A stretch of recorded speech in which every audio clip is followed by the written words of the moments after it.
Welcome back to my days with Dimsisha. මෙහෙම vlog එකක් කරන්න මම හිතුවේ නැහැ. vlog එක ටිකක් special vlog එකක්. මේ shoot එකෙන් පස්සේ මගේ clothing brand එක මම release කරනවා. ඔයාලට එතකොට බලන්න පුළුවන්. දෙයක් නොදුටු නිල්ලාසේ පාවි කඩලාසියක් සේයන්නම් එකටත් ළඟයි. සංසාරේ මාගේ දැතේ වෙලිලා මේ වගේ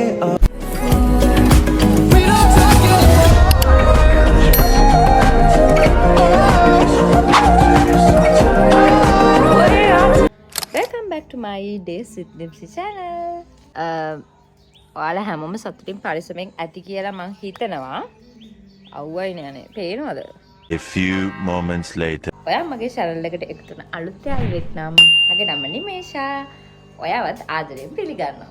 අපේ ගෙදර කොහෙට ගියත් එළිය මදිනේ මෙයා. මම මුලදිම කියන්නම් අද vlog එක මොකක්ද කියලා. ඇත්තටම මම මේ vlog එක කරන්න හිතුවේ මේකත් මෙමරියක් විදිහට තියාගන්න ඕන නිසා. මගේ clothing brand එකේ අද පළවෙනි shoot එක. හැබැයි මම ගොඩාක් කාලයකට කලින් තමයි මේ ටික රෙඩි කරගෙන තියාගත්තේ. හැබැයි ටයිම් එකක් හම්බුනේ නැහැ ෆොටෝග්‍රැෆර්ට. මේ වීඩියෝ එක දිග වෙයිද කොට වෙයිද තප්පර ගාණක් විතරක් තේදි කියන එක මම දන්නේ නැහැ. මම මේකත් වීඩියෝ කරන්නේ මට මතකයක් විදිහට තියා ගැනීම සඳහා පමණයි.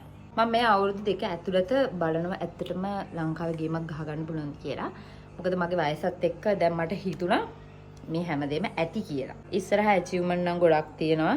ගොඩක් කියන්නේ එහෙම ලොකු දේවල් නැහැ. මට කරන්න පුළුවන් කියලා හිතෙන දේවල් තමයි තියෙන්නේ.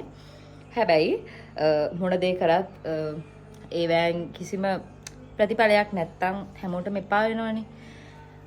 බලමු මේ අවුරුදු දෙක තුල ගේමක් ගහගන්න මම ගොඩක්ම උත්සාහ කරනවා. බැරි වුණොත් සමහර විට මම මෙහි ඉන්නේ හිවුත් නැහැ. කතාවෙන් කතාව අද අපිට කරන්න තියෙන්නේ මුලින්ම ෂූට් එකට ගෙනියන ටී-ෂර්ට් ටික මට රෙඩි කරගන්න තියෙනවා. ඒ ටික පැක් කරලා අයන් කරලා හැංගර්ස් වලට දාන්න තියෙනවා. දැන් වෙලාව 11:10යි. අපේ ෆොටෝග්‍රැෆර් වෙනවා කිව්වේ 2:00ට විතර. දන්නේ නැහැ යා කීයට එයිද කියලා. යාගේ තිබ්බට මම දන්නේ නැහැ. වීඩියෝ එක දිගට බලන්න යද්දි අනිත් විස්තර ටික කතා කරමු. මේ වෙලාවදී මම කියන්න මගේ කාමරේ එළිය මදි. ඒකයි මම වීඩියෝස් කරන්නේ නැත්තේ. ෆ්ලෑෂ් ලයිට් එක දෙම නෙදී වෙන්නේ. මුලින්ම මම කියන්නම් මගේ කාමරේ මම වීඩියෝස් කරන්නේ නැහැ. මොකද මගේ කාමරේ එළිය මදි. හරි. මුලින්ම අපි ටී-ෂර්ට් ටික රෙඩි කරගමු. 7ක් තියෙනවා ගෙනියන්න. ඒ ටික රෙඩි කරගමු. let's go. ඇත්තටම මේ ප්‍රොසෙස් එක ගොඩක් අමාරු වුණා මට. ජීවිතේට මගේ ඇඳුමක්වත් මං අයන් කරගෙන තිබුණ නැහැ.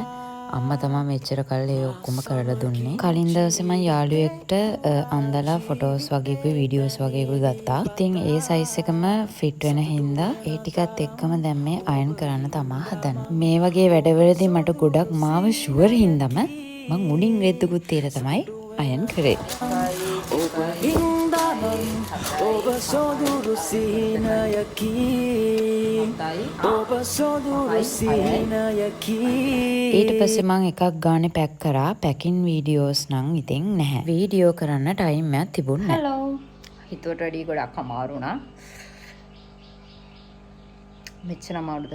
දැන් තමයි යුරුනේ ඔක්කොම අයන් කරලා. දැන් වෙලාව එකටත් ළඟයි. දැන් මං ලෑස්ති වෙන්න ඕනේ.